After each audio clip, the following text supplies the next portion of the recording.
یا میں چھوٹی بچی ہوں جسے پتہ نہیں کہ کس وقت کیا کرنا چاہیے اور کیا نہیں؟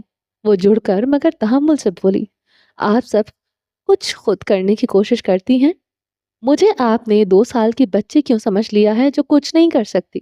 میں تمہاری حفاظت کے لیے ایسا کر رہی ہوں پریسا۔ وہ بارہا ماننے والے انداز میں اس کے قریب پنجوں کے بل بیٹھی۔ سب کچھ ٹھیک کر دوں گی میں، تم مجھ پر بھروسہ کرو، سب کچھ ٹھیک ہو جائے گا۔ اس کے گھٹنے پر ہاتھ رکھ کر اس کی آنکھوں میں آنکھیں ڈال کر الف ایک عزم سے اسے یقین دلاتے ہوئے بولی۔ پریسا ان کے ہاتھ پر ہاتھ رکھ کر افسردگی سے مسکرائی۔ مجھے آپ پر بھروسہ ہے الف خانم، لیکن مجھے ان پر بھروسہ نہیں جس پر آپ بھروسہ کر رہی ہیں۔ مجھے خود کچھ کرنا ہے، مجھے اہروان جانا ہے، اور کسی بھی سازش کے بغیر، چاہے میں دادی کو نکال نہ پاؤں لیکن ان سے ملنے کی کوشش کروں گی۔ مجھے یقین ہے میں اتنا کرنے میں کامیاب ہو جاؤں گی۔ الف نے سر جھٹکا اور زیر لب مسکرائی، گویا سے بتا رہی ہو کہ وہ اب کوئی خواب دیکھ رہی ہے جو پورا نہیں ہو سکتا۔ تو کیسے کوشش کرو گی اپنی دادی تک پہنچنے کی؟ میں کوئی راستہ ڈھونڈ لوں گی الف خانم، میں کوشش کر رہی ہوں۔ الف کچھ دیر اسے یوں ہی دیکھتی رہی، پھر اس نے دونوں کندھوں کو تھاما، پھر جب گویا ہوئی تو لہجہ دھیما تھا۔ میں نے کبھی تمہیں اتنا کمزور نہیں سمجھا کہ کہو کہ تم کچھ نہیں کر سکتی، نہ ہی میں نے کبھی تمہیں بیوقوف سمجھا ہے کہ تم پیچیدہ معاملات کو نہیں سمجھ سکتی۔ تم بہادر ہو تبھی یہاں ہو، تم نے پہلے بھی برے حالات کے سامنے گھٹنے نہیں ٹیکے، اب بھی ہمت سے کام لوگی۔ مجھے یقین ہے میں تم سے ایک قدم آگے اسی لیے رہی ہوں کہ کوئی تمہیں نقصان نہ پہنچائے۔ میرا واحد اثاثہ تم اور بابا ہے پریسا، اور میں تم دونوں کے لیے اپنی جان بھی دینے سے پیچھے نہیں ہٹوں گی۔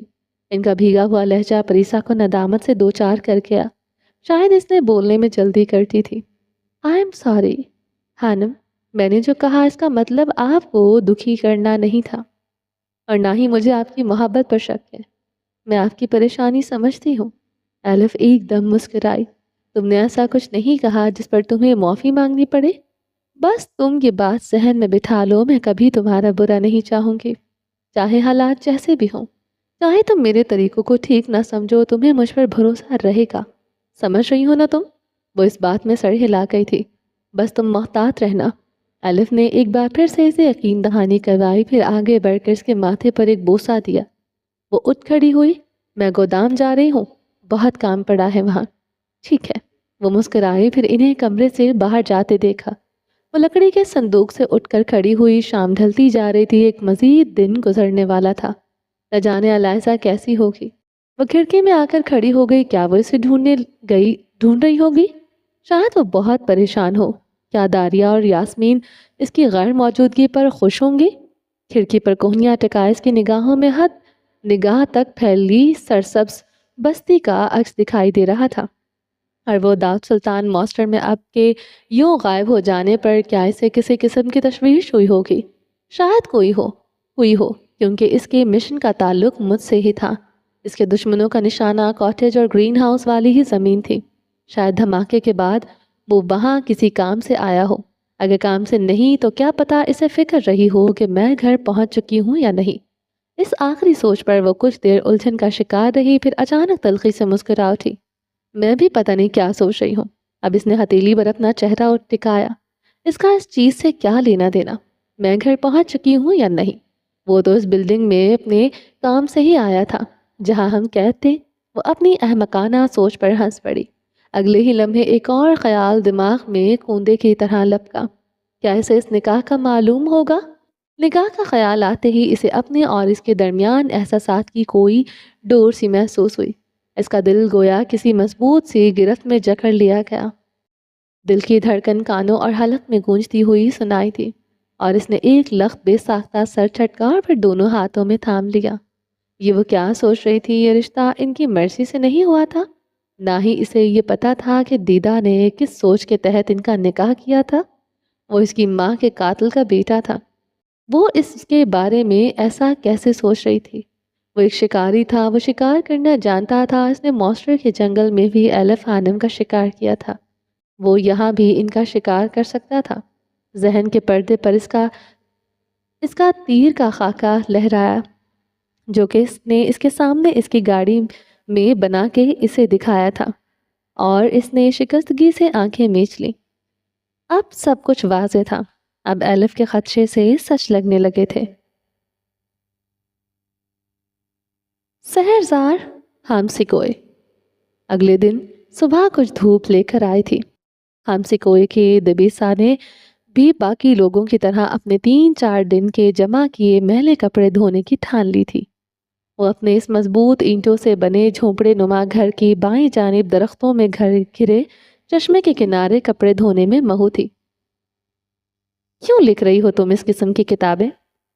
چہرے کو چوغے کی ٹوپی سے ڈھکے کپڑے دھوتی دبیسا کے ہاتھ عقب سے آتی مردانہ آواز اور قدموں کی چاپ پر رکے۔ اس کے برابر میں گھاس پر رکھی ٹوکری پر میلے کپڑے پڑے تھے۔ جس کی پوشاک کو وہ دھو رہی تھی اسی ایک ہاتھ سے تھامے مبادا وہ پانی کے بہاؤ میں آگے نہ بہہ جائے۔ اس نے گردن آواز کی جانب گھمائی، ٹوپی کے سائے میں ڈھلکی اس کی پتلیاں اس شخص کو دیکھ کر سکڑی۔ اس نے ایک بیزار سانس بھری، نہ جانے یہ فلسفی اس کے پیچھے کیوں پڑ گیا تھا۔ چار سو سبزہ ہی سبزہ پھیلا تھا اور ہوا کی خنکی جسم کو بری سی لگتی تھی۔ تم لوگوں کو کیوں پڑھاتے ہو؟ جوتے کیوں سیتے ہو؟ اس نے سوال کا جواب دینے کے بجائے الٹا اس سے سوال کیا۔ وہ اب لکڑی کے اس موٹے سے ڈنڈے سے ہوتے کپڑے کو پھینٹتی جا رہی تھی۔ میں جوتے پیسے کمانے اور عام لوگوں سے بات چیت کے لیے سیتا ہوں۔ معاشرے کو اس کے عام لوگ صحیح سے پیش کرتے ہیں۔ اس کی باتوں سے مجھے نئے موضوعات ملتے ہیں جن کا تجزیہ کر کے میں انہیں اپنے شاگردوں کو بتاتا ہوں۔ اس کی بائیں جانب رکھے سیاہ پتھر پر بیٹھے اس نے ہاتھ میں تھامی دبیسا کی کتاب وہیں رکھی۔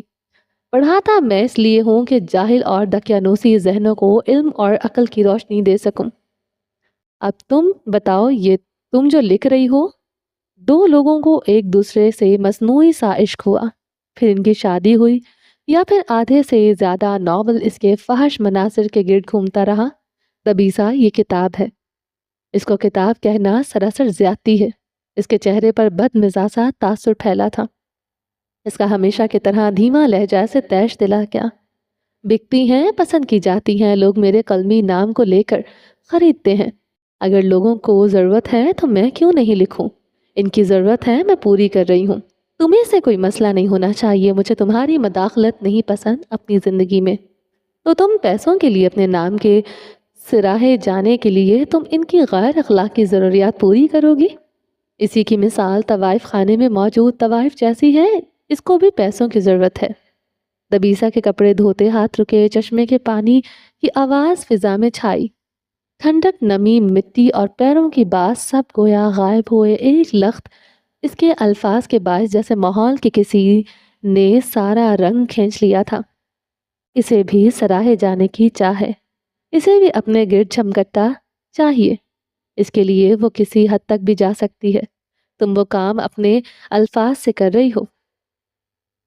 خلدون، وہ اتنی زور سے چلائے کہ اس کی آواز اس وادی میں گونج اٹھی۔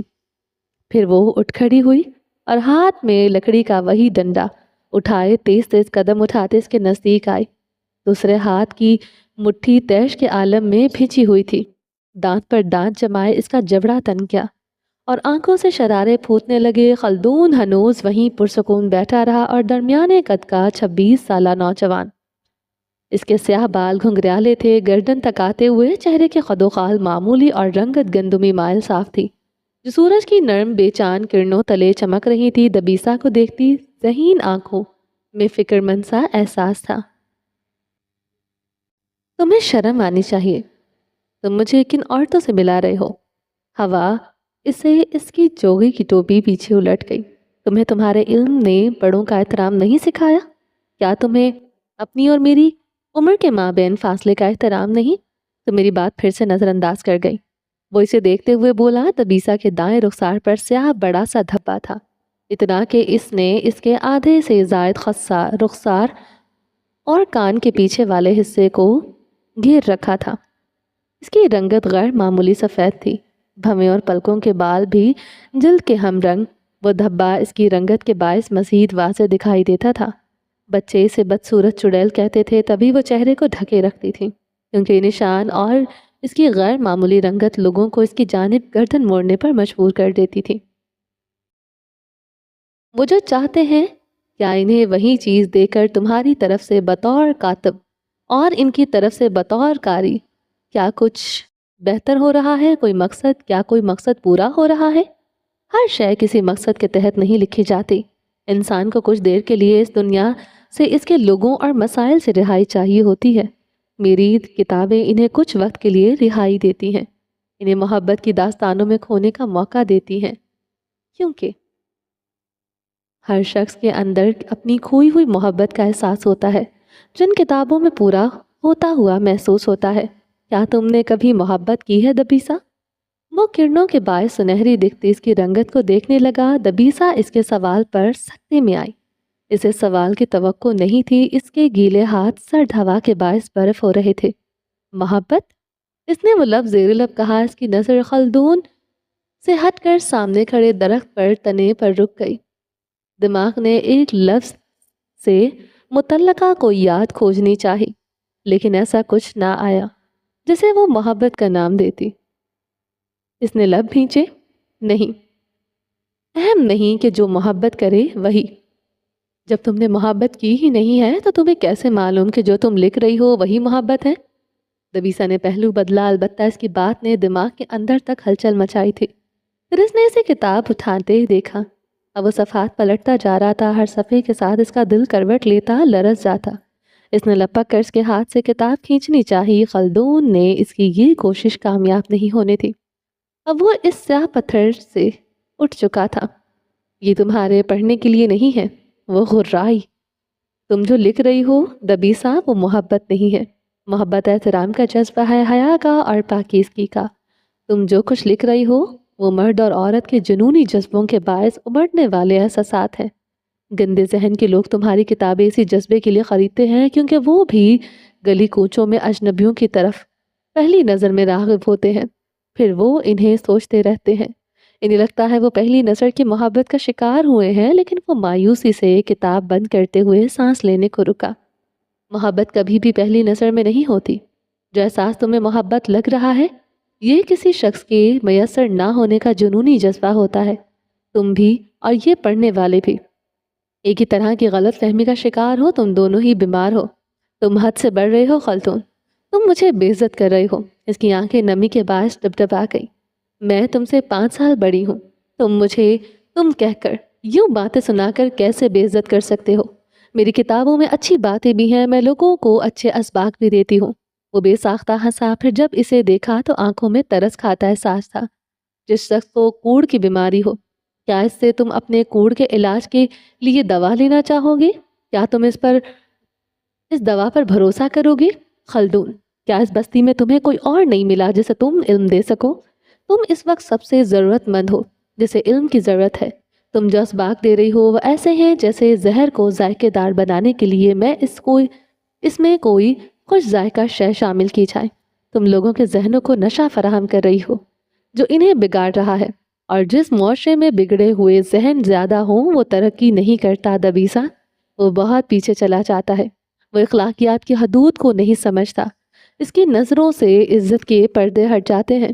کیا یہ ناانصافی نہیں ہے کہ تم لوگوں کے نظریے کو عشق، محبت اور جسم تک محدود کر رہی ہو؟ تو کیا لوگوں کا نظریہ اس سے کہیں آگے ہے؟